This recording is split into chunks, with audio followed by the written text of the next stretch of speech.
it's too late. What? Yeah, we could do that. Yeah, here's probably be the best.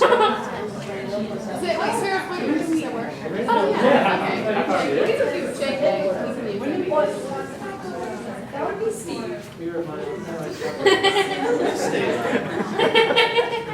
They wanted to see if this laser was brighter than the one that's up there. Yeah. It was in the name of science. It's goofing off if you don't write it down. It's science if you write it down. Okay. Basically my entire career.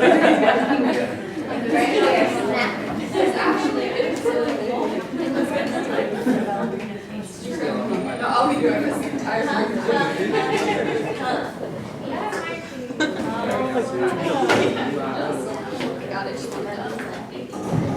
All right. I'm very happy to present two of my 4 research students. They're going to be giving a talk entitled "It's Not All Fun and Games: An Introduction to the Rub or the Region Unknowing." Take it away. So first off, we'd like to thank you to Bob.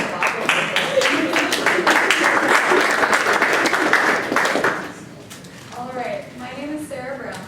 I'm Gianni. And our presentation is entitled, "It's Not All Fun and Games, Introduction to the Region Unknotting Game." So first we're going to give you a little bit of an introduction to knot theory, since the rest of the presentations this afternoon will all pertain to knot theory. Then we're going to move on and talk to you about the region unknotting game that we've been working on for the past 8 weeks during this REU.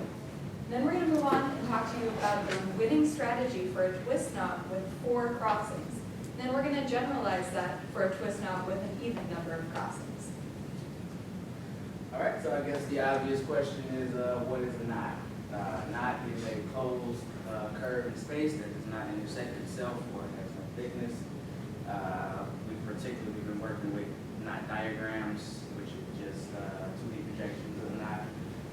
In 1926, a guy named Kurt Reidemeister developed ways of manipulating these knots called Reidemeister moves. So here are Reidemeister moves. There's 3 of them. The first Reidemeister move allows a knot to be twisted or untwisted. So as you can see here, here's a strand, and see that it's twisted this way, and in the other picture, it's twisted the other way. And using this Reidemeister move, you can also untwist it, so you can go back and forth between those pictures. The second Reidemeister move allows for 2 crossings to be created or removed. So right now we're going to start with 2 strands right here, and as you can see, they just slid it under this strand right here. And in the second picture, they slid it over. And in the same way, you can go back and forth and slide it this way and take away 2 crossings as well. So the third Reidemeister move allows a strand of a knot to slide from one side of a crossing to the other side of the crossing.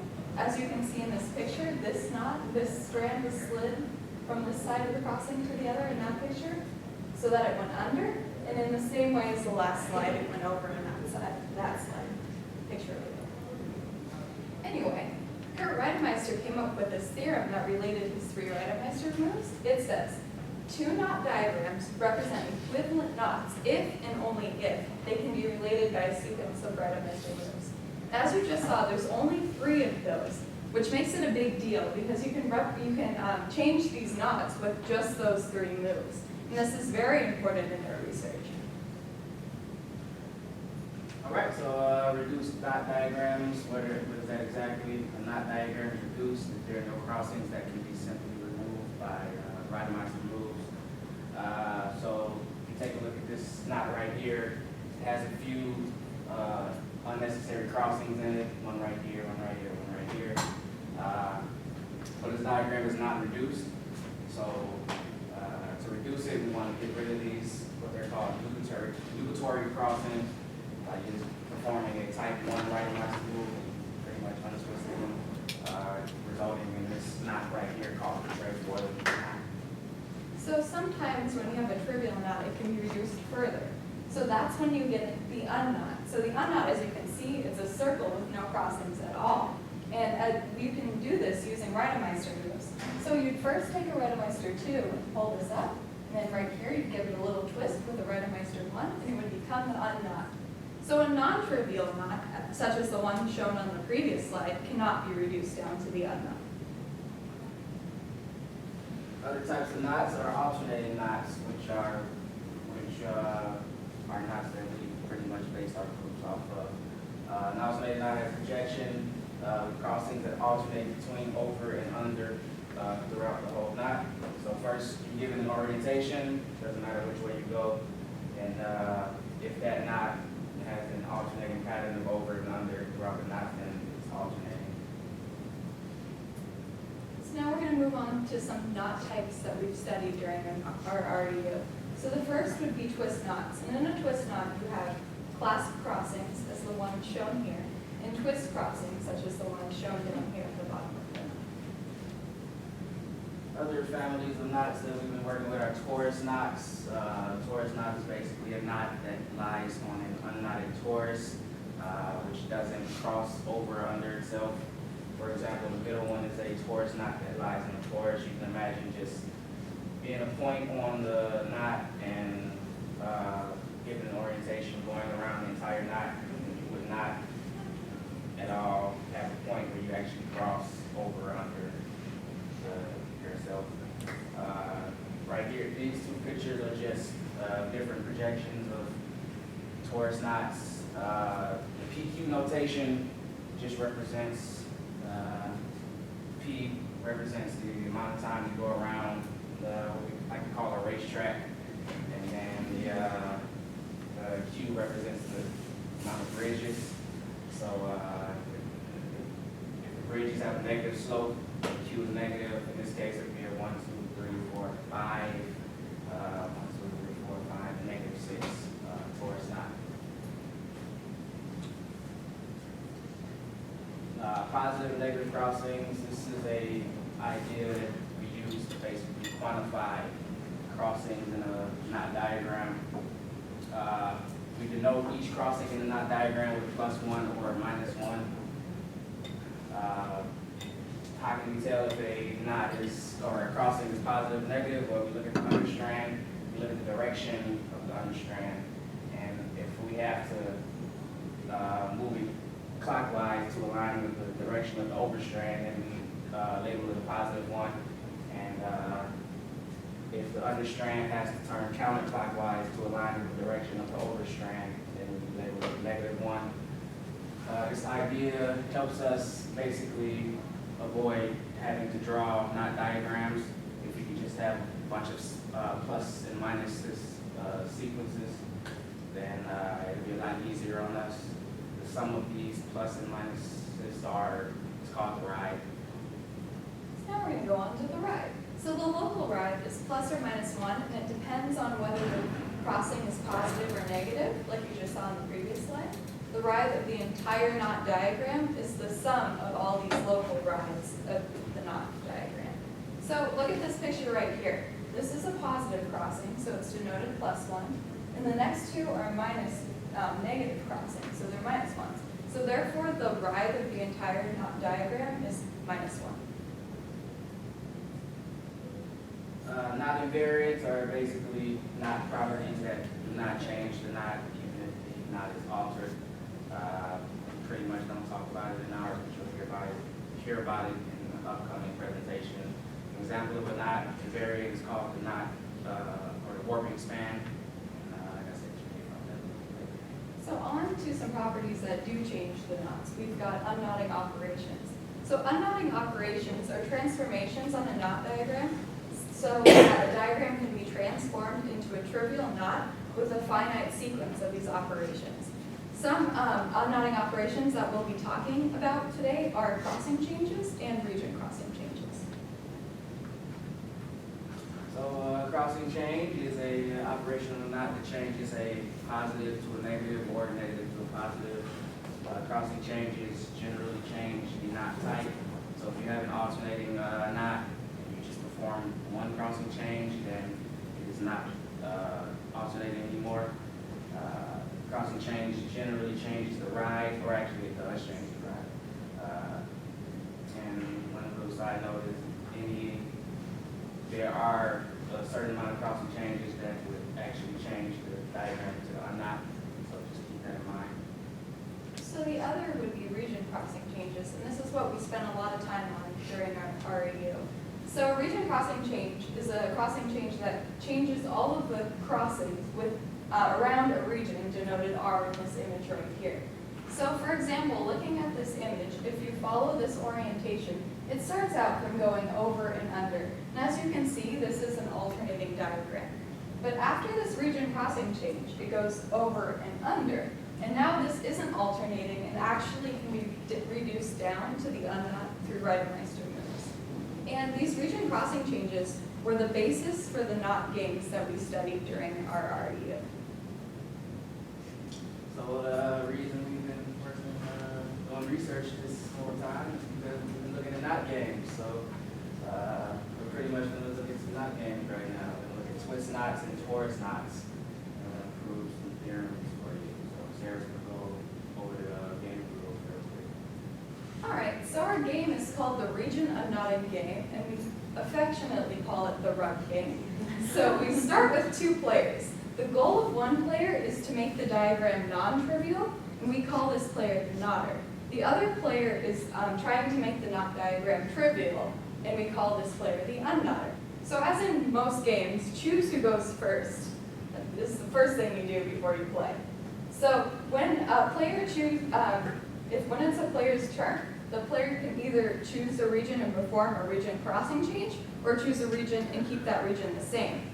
And once a region has been played upon, you can't play upon that region again. So gameplay continues until all of the regions have been played upon. And when you look at the ending diagram, if it's non-trivial, then the knotter has won. If it's trivial, then the unknotter has won the game. Just a little side note here, if we're playing a game on a reduced knot diagram, and we change every region in the diagram, then or keep it the same, then the ending diagram is the same as the beginning diagram. And this is because every crossing in the reduced knot diagram has 4 distinct regions that border it. So basically, if we change each one, it's basically like having 2 objects and then choosing between 2 objects an even amount of times, and you're going to basically come back to where you started. So that's why it's, I don't know if that was good enough. That's why it's the same. So just remember, if you're playing this game and you keep them all the same, then you have a really boring game. But we're going to show you an exciting game right now. We're going to play a game on this knot right here. As you can see, it's starting out as alternating. And here's a little bit of notation for you before we start our games, because this notation will continue through the rest of our presentation. So each region is labeled 1, 2, 3, 4, 5. 5 being the outside region, which affects all of the crossings outside of the knot, not to be missed. So here are the crossings. They're labeled A, B, and C. And as we go through the moves, the old moves will be displayed on this side of the PowerPoint slide, and on this side of the slide will be the new move that has been played. So you remember what the old move was as we go through. All right, just a note, we're not playing optimally on this knot. So the unknotter is going to go first, and the unknotter is going to choose to change region 2. You can tell because unknotter is bolded. So let's just look at this knot for a second. Following this orientation, it started out going over. Now at A, you can see it's going under. And same with C, it started going under, and now it's going over. So now it's the knotter's turn. The knotter's going to play on region 1, and you can see that they kept it the same because it's underlined and not bolded. So now it's the unknotter's turn. The unknotter's going to play on region 3. This is an interesting region because it affects crossings A, B, and C.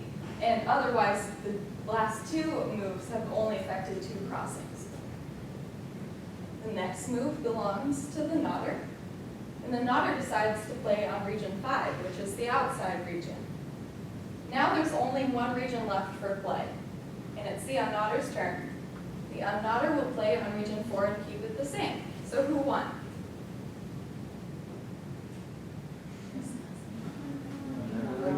Yeah, that's right. All right, so yeah, as you can see, the unknotter wins because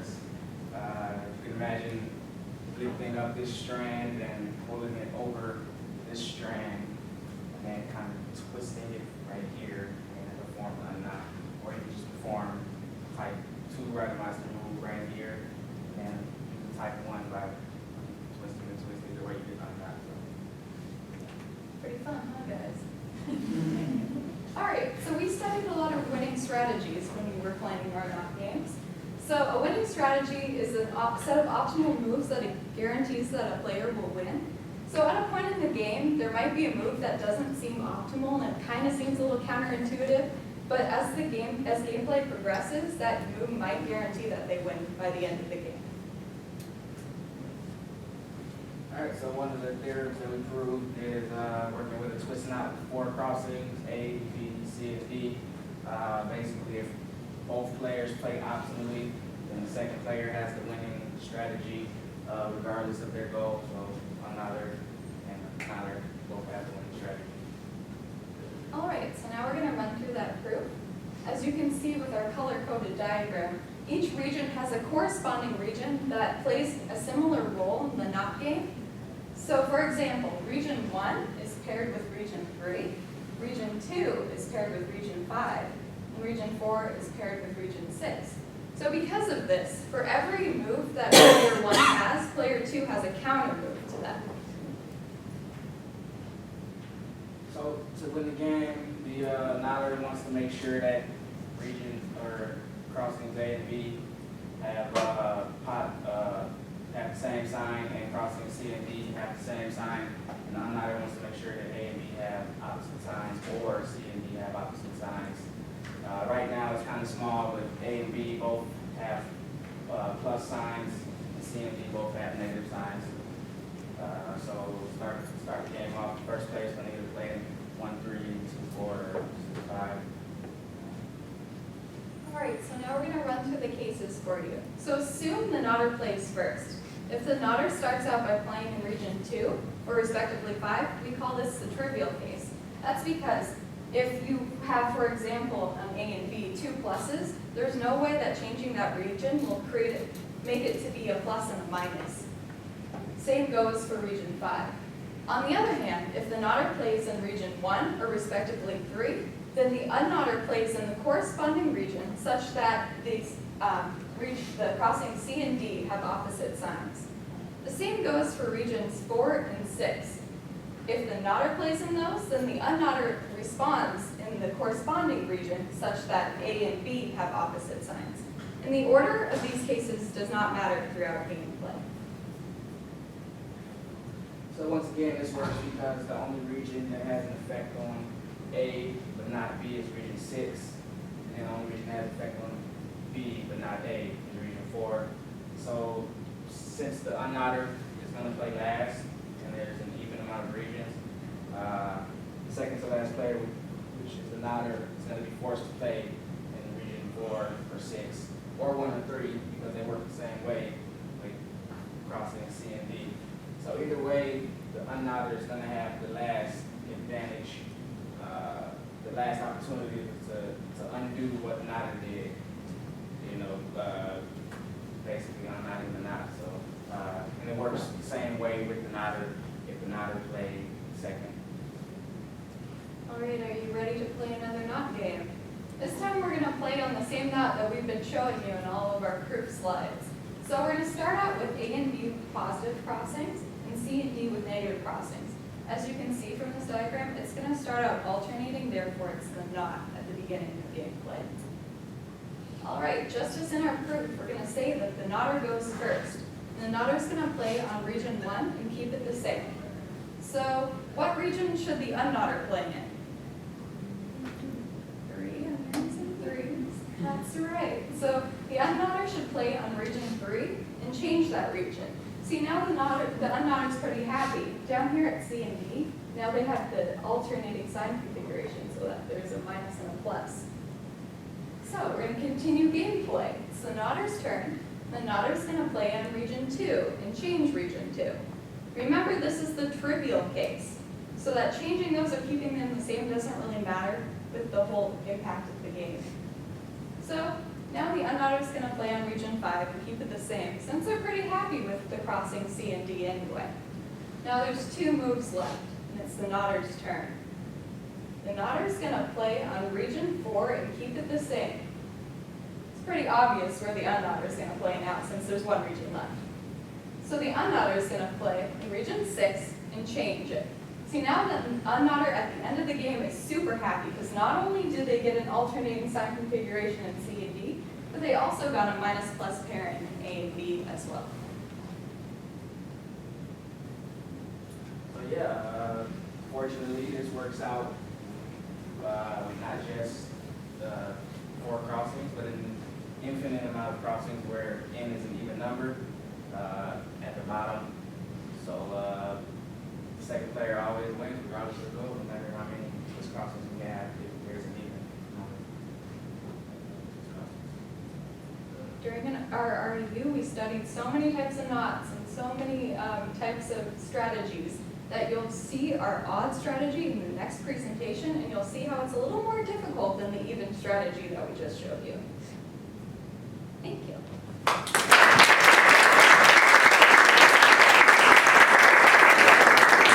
Any questions for our speakers?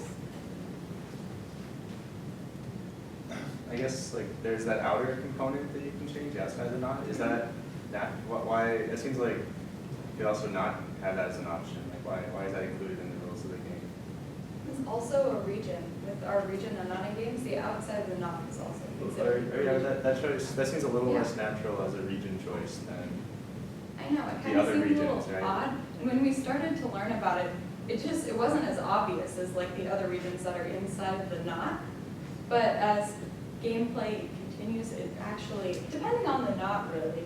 Yeah, you could pretty much, you could think about it as a reduced knot, what I mentioned earlier, and every crossing in a reduced knot has 4 regions.